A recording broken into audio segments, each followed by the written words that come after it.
अगर आप जीवन में परोपकार करना चाहते हैं, सेवा करना चाहते हैं, निष्काम भाव से लोगों की भलाई करना चाहते हैं, तो आपके लिए हनुमान जी का उदाहरण सबसे अच्छा है। रामायण युग में जब बाली ने सुग्रीव के पत्नी को हरण कर लिया था, अपना बना लिया था, उसका राज्य छीन लिया था। सुग्रीव जब आधे राज्य का मालिक था, तो बाली ने उसको राज्य से बाहर निकाल दिया था। तो हनुमान जी उसको शरण दिया था और जब रामचंद्र से मुलाकात हुई, परिचय हुआ, तो लड़ाई में बाली मारा गया और दोबारा हनुमान जी ने सुग्रीव को गद्दी पे बैठाया और उसके पत्नी को वापस दिलाया, सुग्रीव को बाली से मुक्त कराया। उसके बाद हनुमान जी ने रामचंद्र जी का भी मदद किया, भगवान राम का भी मदद किया और अकेले लंका में सीता जी का पता लगाने गए थे। अशोक वाटिका में सीता जी का पता लगा लिया और अकेले पूरे लंका में आग लगा दी। उसके बावजूद भी रावण को समझ में नहीं आया, लड़ाई पे अड़ा रहा। और जब युद्ध हुआ तो युद्ध के लिए वानर सेना समुद्र के उस पार जानी थी। तो जो समुद्र में पुल बनाएगा उसमें भी हनुमान जी ने बहुत बढ़ चढ़ के हिस्सा लिया और पूरे लड़ाई में मेन सेनापति का काम वो करते रहे। एक से एक राक्षसों को उन्होंने मारा। जब लक्ष्मण जी को ब्रह्मास्त्र लग गया था, बेहोश हो गए थे, तो पूरे भगवान राम की सेना में खलबली मच गई थी कि कैसे बचेंगे। तो वो गए लंका में आधी रात को, अब वैद्य को बुला करके ले आए। वैद्य ने कहा कि इनको संजीवनी बूटी देनी पड़ेगी। तो जा कर के हिमालय से पूरा पहाड़ी उठा लाए और संजीवनी बूटी नहीं पहचान पा रहे थे, तो पूरा पहाड़ उठा करके ले आए। और जब वैद्य ने संजीवनी बूटी पहचान करके और लक्ष्मण जी को खिलाया तो होश में आ गए। और लक्ष्मण जी जो है फिर से जब दोबारा युद्ध किए, तो उसके बाद राम और लक्ष्मण और हनुमान जी सारे सेनाओं ने रावण को पूरा युद्ध में हरा दिया गया। उसके बाद दोबारा विभीषण को गद्दी पे बैठाया गया। वहाँ पर भी हनुमान जी प्रसन्न दिख रहे थे। एक तरह से देखा जाए तो विभीषण को भी गद्दी मिलने में हनुमान जी का बहुत सहयोग रहा है। हनुमान जी का पूरे सहयोग से ही वो गद्दी पे बैठे।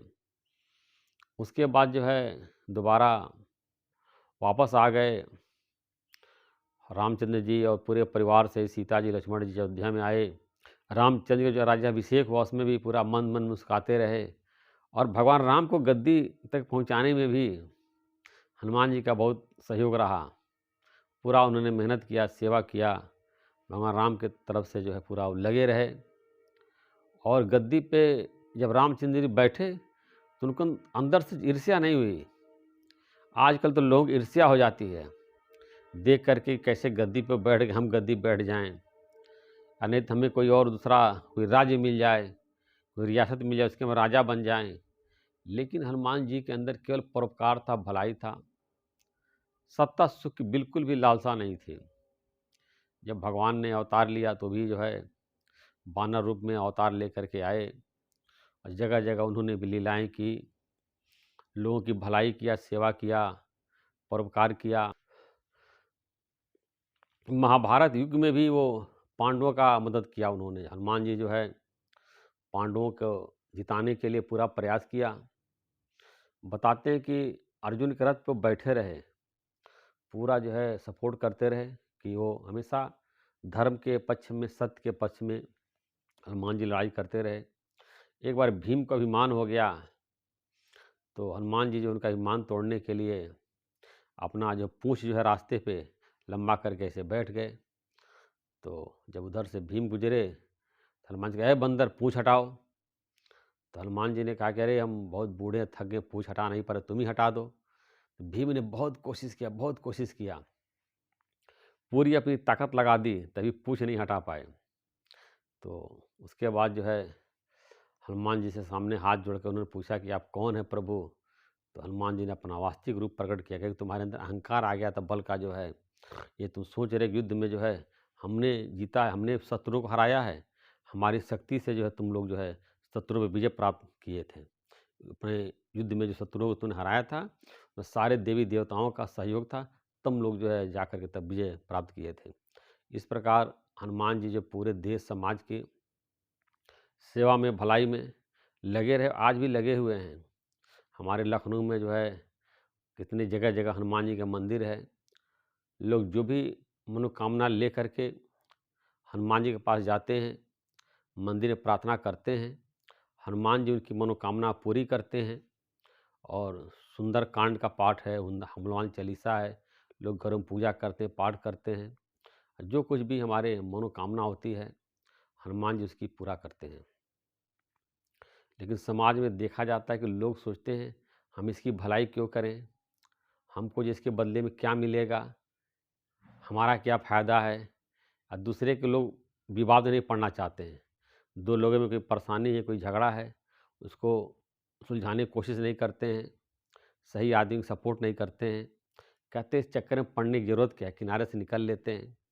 लेकिन हनुमान जी से देखिए, आप जो है अगर दोनों लोग के बीच में समझौता नहीं करा सकते हैं, तो कम से कम सही के जो सही व्यक्ति उसका सपोर्ट करिए।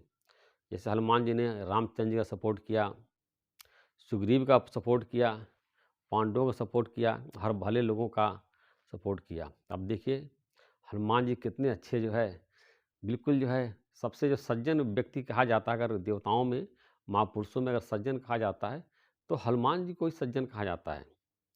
सज्जन उसको बोलते हैं जो किसी दूसरे को खुशी होते हुए देख करके अंदर से दुखी नहीं होता है, जलता नहीं है। अब देखिए जब वो सुग्रीव गद्दी पे बैठे, हनुमान जी मंद मंद मुस्कुरा रहे थे। जब विभीषण पे गद्दी बैठे, हनुमान जी मंद मंद मुस्कुरा रहे थे, जले नहीं। और जब भगवान राम गद्दी पे बैठे, तब भी हनुमान जी जो है मंद मंद मुस्कुराते रहे। हमेशा दूसरे को सज्जन उसी को बोलते हैं जो किसी को सुखी देख करके सुखी हो जाता है और दुखी होकर दुखी हो जाता है।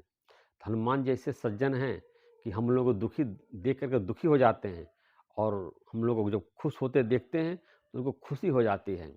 इस तरह से हम अपने जीवन में हनुमान जी जैसे गुण को धारण करेंगे तो हमारे ऊपर हनुमान जी की कृपा मिलेगी, और जीवन में हमेशा आगे बढ़ते जाएंगे। और जो हमारी मनोकामना होगी, जो मुराद होगी, वो हनुमान जी की कृपा से सब पूरी हो जाएगी, और धीरे धीरे ज्ञान के द्वारा हम लोग हनुमान जी के स्वरूप को प्राप्त कर लेंगे।